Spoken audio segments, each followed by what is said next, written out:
बीड लोकसभा मतदारसंघाच्या माजी खासदार माननीय डॉक्टर प्रीतमताई गोपीनाथरावजी मुंडे साहेब यांना वाढदिवसाच्या हार्दिक शुभेच्छा।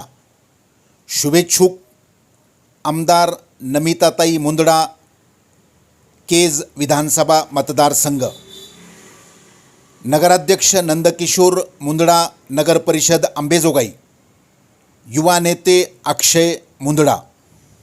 अंबाजोगाई येथील महावितरण कंपनीच्या कार्यकारी अभियंतापासून शाखा अभियंतापर्यंत सर्वच वरिष्ठ अधिकाऱ्यांनी बीड येथील अप्रिय घटना घडली त्यानंतर उद्भवलेल्या कायदा व सुव्यवस्थेची निर्माण झालेली परिस्थिती याची दखल घेत अंबाजोगाई शहरातील अनेक ठिकाणी नागरिकांची वर्दळ असणाऱ्या ठिकाणी विद्युत पुरवठा करणाऱ्या डीपी आहेत।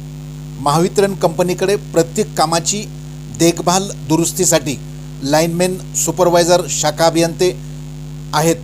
नियमाने एखाद्या भागाचा विद्युत पुरवठा खंडित झाला तर नागरिकांनी महावितरण कंपनीला सूचना द्यावयाची असते। संबंधित भागाचा लाईनमॅन त्या ठिकाणी जाताना रजिस्टरला नोंद करतो, दुरुस्ती करून आल्यानंतर वरिष्ठांना अहवाल देतो। ही कामाची पूर्वीपासून चालत आलेली परंपरा आहे। मात्र अलीकडे ही सर्व कामे लाईनमॅन यांनी नेमलेला खाजगी व्यक्ती करत आहे। अलीकडे तर नागरिक स्वतःच डीपीमध्ये असलेल्या किटकॅटच्या ठिकाणी जर्मनच्या तारा टाकून स्वतःच दुरुस्ती करत असल्याचे समोर येत आहे।